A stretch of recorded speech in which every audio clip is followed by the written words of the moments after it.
तो बच्चों, अभ्यास कार्य में अर्थग्राह्यता प्रतिक्रिया के अंतर्गत आप प्रश्नों के उत्तर जानेंगे।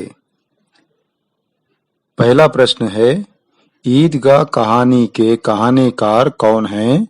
इनकी रचनाओं की विशेषता क्या है? उत्तर है बच्चों, ईदगाह कहानी के कहानीकार श्री मुंशी प्रेमचंद जी हैं। इन्हें उपन्यास सम्राट भी कहते हैं। यह यथार्थवादी कहानीकार हैं। इनकी कहानियों में ग्रामीण जीवन का चित्रण, नैतिक मूल्यों का महत्व, सामाजिक समस्याएं और उसके सुझाव मिलते हैं। इनकी भाषा मुहावरेदार होती है।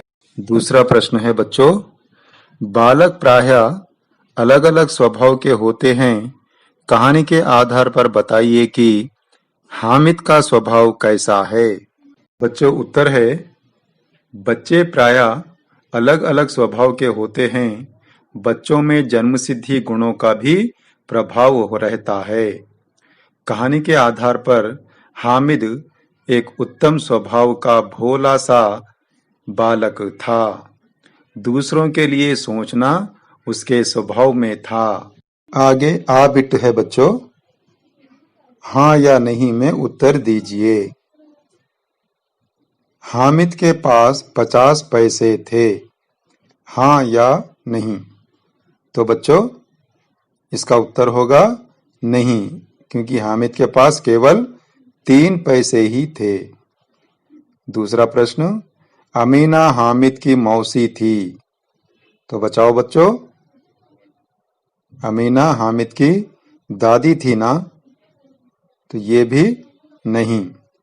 तीसरा प्रश्न है, मोहसिन भिश्ती खरीदता है, हाँ।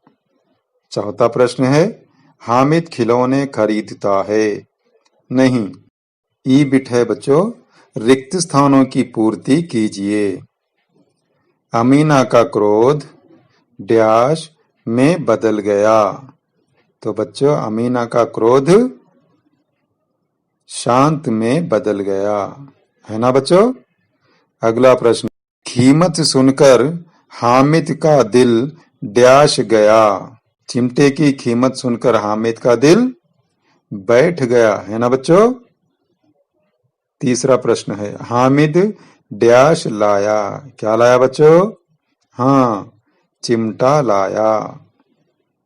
चौथा प्रश्न, महमूद के पास डैश पैसे हैं। बताओ बच्चों, कितने पैसे थे महमूद के पास? 12 पैसे थे। बच्चों, आगे ई बिट है, अनुच्छेद पढ़कर 2 प्रश्न बनाइए। तो बच्चों, यहाँ पर आपको दिया गया अनुच्छेद पढ़ना है और उसमें से 2 प्रश्न बनाने हैं। तो बच्चों, अनुच्छेद पढ़ेंगे। बहुत समय पहले की बात है, श्रवण कुमार नामक एक बालक रहता था। उसके माता पिता देख नहीं सकते थे, किंतु उन्हें इस बात का दुख नहीं था। उनका पुत्र सदैव उनकी सेवा में तत्पर रहता था। एक दिन माता पिता ने अपने पुत्र से 4 धाम यात्रा की इच्छा व्यक्त की। पहला प्रश्न, श्रवण कुमार के माता पिता की स्थिति कैसी थी? दूसरा प्रश्न है, माता पिता ने पुत्र से क्या इच्छा प्रकट की थी? बच्चों, अभिव्यक्ति सृजनात्मकता में आ प्रश्न है, हामिद के स्थान पर आप होते तो क्या खरीदते और क्यों? तो बच्चों, इसका उत्तर आपको ही अपनी उत्तरी पुस्तिका में लिखकर आपके अध्यापक जी को बताना है। तो बच्चों, अगला प्रश्न है, हामिद और उनके मित्रों के बीच हुई बातचीत की किसी एक घटना को संवाद के रूप में लिखिए। तो बच्चों, इसका उत्तर होगा, हाँ हमने पढ़ा है ना, हामिद और अन्य मित्र ईदगाह के पास जो बातचीत करते हैं उसमें से कुछ अंश लिखेंगे। सबसे पहले महमूद और मोहसिन हामिद से, तुम्हारे पास कितने पैसे हैं? तब हामिद कहता है, मेरे पास 3 पैसे हैं। हामिद दूर से खड़ा खिलौनों को देख रहा है। महमूद, अरे मोहसिन, तुम कौन सा खिलौना खरीदना चाहते हो? तब मोहसिन बोला, अरे महमूद, यह देखो, भिश्ती सुंदर है, मैं उसे लेता हूँ। महमूद और अन्य मित्र, वाह, बहुत अच्छा है, ले लो ले लो। मोहसिन, महमूद, तुम कौन सा खिलौना पसंद है? महमूद, देखो, यहाँ के सब खिलौनों में वह सिपाही का खिलौना बहुत अच्छा है, मैं लेना चाहता हूँ। तब मोहसिन कहता है, बहुत अच्छा है, जरूर ले लो। महमूद सिपाही खरीदता है। अगला प्रश्न है बच्चों, ई प्रश्न, बड़े बुजुर्गों के प्रति आदर, श्रद्धा और स्नेह भावनाओं का महत्व अपने शब्दों में बताइए। तो बच्चों, हमने इस कहानी से यही सीखा है ना कि बड़ों के प्रति हमें कैसा व्यवहार करना चाहिए, उनका आदर और सम्मान करना चाहिए, उनकी भावनाओं की रक्षा करना चाहिए। तो बच्चों, इसका उत्तर होगा, अपने बड़े बुजुर्गों के बारे में सभी को बताना चाहिए, उनकी महानता का विवरण सभी को बताना चाहिए। कहानी, गीत, पद्य आदि बड़ों से सुनकर सीखना चाहिए। बाहर जाते समय वे साथ जाने के लिए बुलाते हैं तो उनके प्रति आदर रखते हुए उनसे प्रेम से बात करना चाहिए। बड़ों की बातों का धिक्कार नहीं करना चाहिए, उन पर चिड़चिड़ाहट नहीं दिखानी चाहिए, उनको समय के अनुसार दवाइयाँ देनी चाहिए। तो बच्चों, आप लोग करोगे ना? यही आशा में अगला प्रश्न देखेंगे। भाषा की बात में बच्चों आ बिट है, कोष्ठक में दी गई सूचना पढ़िए और उसके अनुसार कीजिए। तो बच्चों, पहला प्रश्न है, ईद, प्रभात, वृक्ष, इन शब्दों का पर्यायवाची शब्द लिखिए।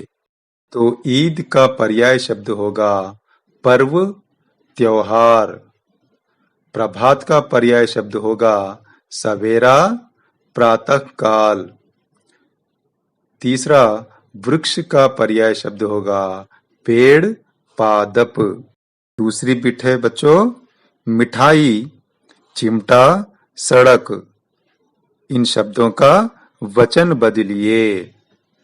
मिठाई शब्द का बहुवचन रूप होगा मिठाइयाँ, चिमटा शब्द का बहुवचन रूप होगा चिमटे और सड़क का बहुवचन रूप होगा सड़कें। आ बिट के अंतर्गत सूचना पढ़िए और उसके अनुसार कीजिए। बेसमझ, परलोक, निडर, इन शब्दों के उपसर्ग पहचानिए। तो बच्चों, बेसमझ का उपसर्ग होगा बे, परलोक में उपसर्ग होगा पर और निडर में उपसर्ग होगा निह। उसी प्रकार दुकानदार, गरीबी, इन शब्दों में प्रत्यय पहचानने को कहा गया है। तो बच्चों, दुकानदार में दार प्रत्यय होगा, गरीबी में ई प्रत्यय होगा। बच्चों, अगला प्रश्न है, इन्हें समझिए और अभ्यास कीजिए।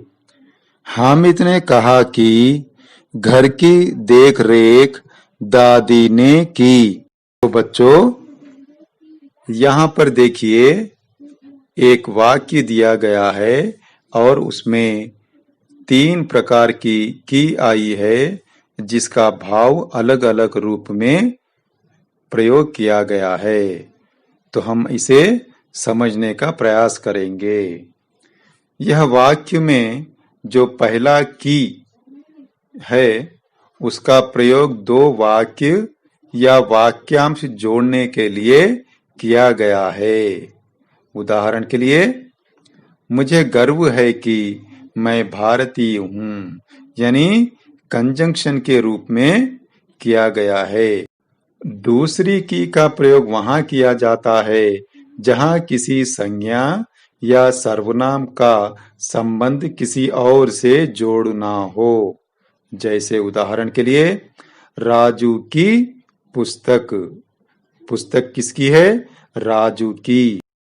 और तीसरी की का प्रयोग क्रिया के रूप में किया गया है, यानी देख रेख दादी ने की, यानी दादी ने किया। वो कार्य किसने किया?